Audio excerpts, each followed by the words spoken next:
সংসার কিন্তু সুখের হয় সকলের চেষ্টায়, শুধুমাত্র রমণীর গুণে নয়। এটা কিন্তু ভুল কথা। গুড মর্নিং বন্ধুরা, সকলে কেমন আছো? আশা করি সকলে খুব ভালো ও সুস্থ আছো।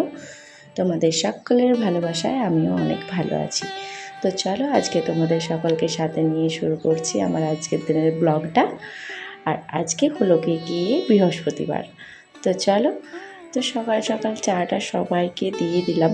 তারপর কিন্তু আমি একদম চলে এসেছি ছাদে। কয়েকটা দিন হলো ছাদটা একদম ঝাড় দেওয়া হয়নি, তো ভীষণ পরিমাণে পালাপাত হয়েছিল। তো একটা সাইড কুড়িয়ে ফেলেছি আর একটা সাইড ঝাড় দিতে শুরু করেছি।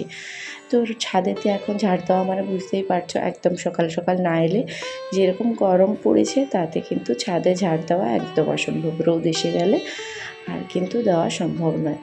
তো সেই কারণেই এই কাজটাই আগে করতে শুরু করেছি। আর আজকে কি সকালটার সময় চিকুর পাপা চিকুকে পড়তে বসিয়েছে। কলেজেতে যেহেতু এখন ভোটের ট্রেনিং শুরু হয়ে গেছে, তো ট্রেনিংয়ের দিনগুলো শুধু গেলেই হচ্ছে। তো সেই কারণে সেরকম খুব একটা চাপ নেই। তো তার জন্য চিকুর বাবা চিকুকে টাইম দিচ্ছে, পড়াচ্ছে। তো সেই সুযোগে আমি আমার কাজকর্মগুলো সেরে নিচ্ছি। আর যারা আমাকে এতটা ভালোবাসা দিচ্ছ, ভিডিও না দেওয়ার জন্য এতবার ধরে বলেছ, তাদের সকলকে অনেক অনেক থ্যাংক ইউ, অনেক অনেক ভালোবাসা। এভাবে সহযোগিতা ও ভালোবাসা দেওয়ার জন্য তোমরা এভাবেই আমার পাশে থেকো। এদিকে কি হয়েছে বলো তো, দেখতে পারছো কয়েকটা দিন রৌদ্রেতে কি হয়েছে, এইখানটাতে যে কালো কালো অংশটা জমেছিল, শুকিয়ে শুকিয়ে সেই কালো কালো অংশটা উঠতে শুরু করেছে। আগের থেকে তোমরা দেখতেই পাচ্ছ এখন ছাদের ওই অংশটা অনেক বেশি পরিষ্কার হয়ে গেছে। আর ছাদটা সুন্দর করে ঝাড় দিয়ে পালাপাতগুলো ফেলে দিলাম। আর এখন নিয়ে চলে এসেছি আমি খসলা, যেটা থেকে তেল তৈরি হয়। সর্ষে খসলা আমরা যেটা একসাথে মিশিয়ে তেল তৈরি করি, ওই খসলাটা এখন রোদে দিয়ে দিচ্ছি। কিছুটা আনা হয়েছিল, তো এটা আমি তেল করাবো তার জন্যই রোদে দিচ্ছি। তো 2 দিন হলো রোদে দিয়েছি, তো আর 1-2 দিন রোদে দিয়ে পরে এটা তেল করাবো। তো সেই কারণে রোদে দিয়ে দিলাম, আর একবারে দুপুরের পরে এসে পরে নিয়ে যাব। তো চলো এটাকে আগে মেলে নিই।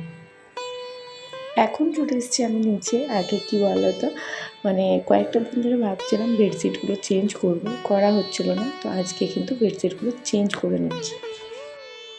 আরও এই বেডশিটটা চেঞ্জ করার আরও একটা কারণ হলো গিয়ে আমি এই রুমটাতে বসে কাজ করি।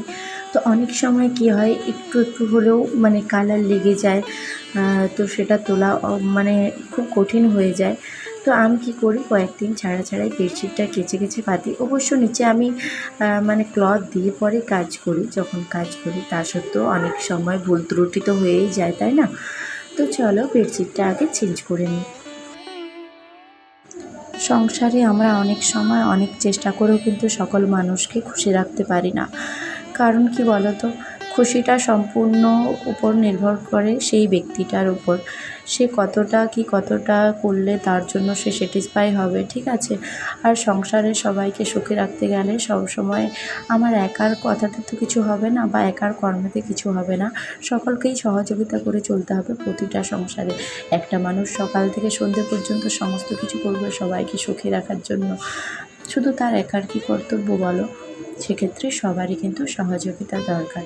তো এই জিনিসটাই আমি আমার পরিবারের সকলকে বলছিলাম কালকে। মানে আমার শরীরটা একটু অসুস্থ ছিল, রাত্রেতে খাবার হয়নি। আগের দিন রাত্রেতে আলু সিদ্ধ করে দিয়েছিল মা, সবাই মুড়ি খেয়েছে।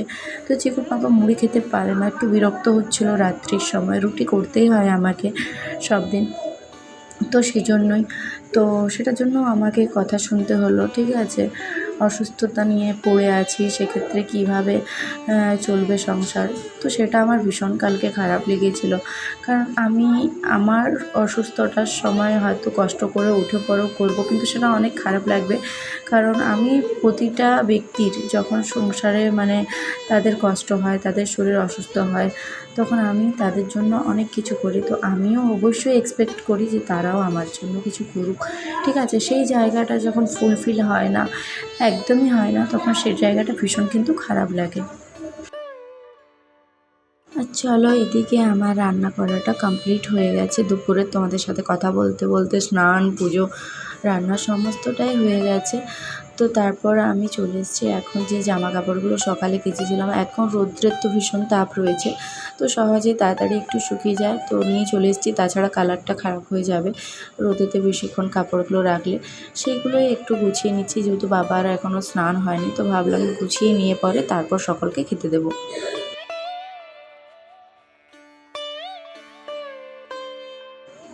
একটা মেয়েই বোঝে যে সমস্ত জায়গায় কীভাবে মানিয়ে নিয়ে চলতে হয়। মেয়েরা যেরকমভাবে হ্যান্ডেল করে পুরুষ মানুষ অবশ্যই পারবে না, আমি এটা অবশ্যই বলতে পারি, কারণ পুরুষ মানুষের কাজকর্মের জায়গা সম্পূর্ণ অন্যরকম। কর্মের মধ্যে রয়েছে অনেক পার্থক্য। পুরুষ মানুষরা অন্যরকম দিক থেকে কর্মগুলোকে মানে নেয়, তাদের অন্যরকম কাজকর্ম থাকে। সংসারের বেশিরভাগ কাজকর্ম মহিলাদেরই করতে হয়। আরেকটা কী বলো তো, সবথেকে খারাপ জায়গা হলো যে এত কিছু করার পরও তুমি তোমার সেই মানে জায়গাটা যে মানে এত কিছু করা হচ্ছে, সেই জায়গাতে তুমি যদি কারো কাছ থেকে কোনো হেল্প না পাও বা কারো কাছ থেকে কোনো কমপ্লিমেন্ট না পাও, এত কিছু করার পর যদি একটু কেউ মিষ্টি করেও বলে না যে তুমি এই রান্নাটা ভালো করেছো, বা তুমি এই কাজগুলো ভালো করো, বা তুমি সংসারের জন্য অনেক কিছু করো, সেটাও শুনে ভালো লাগে। তার জন্য কোনো টাকা পয়সার প্রয়োজন হয় না। আর একটা হাউসওয়াইফ সে কিন্তু বিনা পারিশ্রমিকে কিন্তু সংসারের এতগুলো কাজকর্ম করে। আর একটা পুরুষ মানুষ বাইরে যেসব চাকরি বা কাজ করে, তার জন্য কিন্তু তাদেরকে বেতন দেওয়া হয়, তারা সেটার জন্য মাইনে পায়। তো সেটার জায়গাটা সম্পূর্ণ আলাদা। সেক্ষেত্রে কী হয়, যদি মাসের শেষে কোনো মহিলাকে অল্প হলেও কিছু দেওয়া যায়, সেটাও তার ভালো লাগে। তো এদিকে খাওয়া দাওয়া কমপ্লিট করে থালা বাসনগুলো ধুয়ে নিলাম, আর এখন চলে এসেছি আমার কিছু মানে জিনিস ছিল যেগুলো কালকে আমার যাবে। এটা একটা দিদিভাই অর্ডার করেছিল এতগুলো জিনিস, তো অবশ্যই কমেন্ট করে তোমরা জানিও কেমন হয়েছে আমার হাতের কাজগুলো। তো অবশ্যই তোমরা কমেন্ট করে জানিও কীরকম হয়েছে। আর এগুলোকে আমি ডিসপ্যাচ করব, তার জন্য প্যাকিং করে নিলাম। আর এদিকে এখন চলে এসেছি একদম বিকেলের সময়। চিকু সোনা গানের রেওয়াজ করছিল, অনেক দিন হলো গানের রেওয়াজ করতে পারেনি, শরীরটা অসুস্থ ছিল, ঠান্ডা লেগে গিয়েছিল, সেক্ষেত্রে গানের রেওয়াজ করা তো সম্ভব নয়। তো আজকে অনেক দিন পরে বসেছে, তো চিকু সোনা গানটা বেশ ভালোই করে। আর এদিকে চিকুর গানের পর চলে এসেছি এখন গাছগুলোতে অল্প জল দেবো। তো চিকু এখানে ক্যামেরার সামনে এসে দুষ্টুমি করছিল, তো সরতে বললাম, সরে গেছে। তো চলো ওদিকেতে আজকে কিন্তু আমি রুটি সবজি জলদি জলদি করে নেব, কারণ কয়েকটা দিন হলো সন্ধে হলেই পরে বৃষ্টি হচ্ছে আর লাইনটা চলে যাচ্ছে।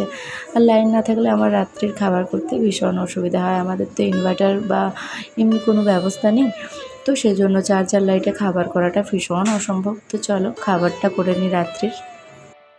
তো আমি যে এখন ভয়েস ওভার দিচ্ছি, ব্যাকগ্রাউন্ড থেকে প্রচুর আওয়াজ আসছে, একটু তোমরা মানিয়ে নিও। ছোটো ছোটো বাচ্চারা খেলাধুলো করছে বাইরে, আর আমি গ্রামাঞ্চলে, বুঝতে পারছো আমার একদম রাস্তার সামনে বাড়ি, সেক্ষেত্রে আমার ভয়েস ওভার দিতে ভীষণ অসুবিধা হয়।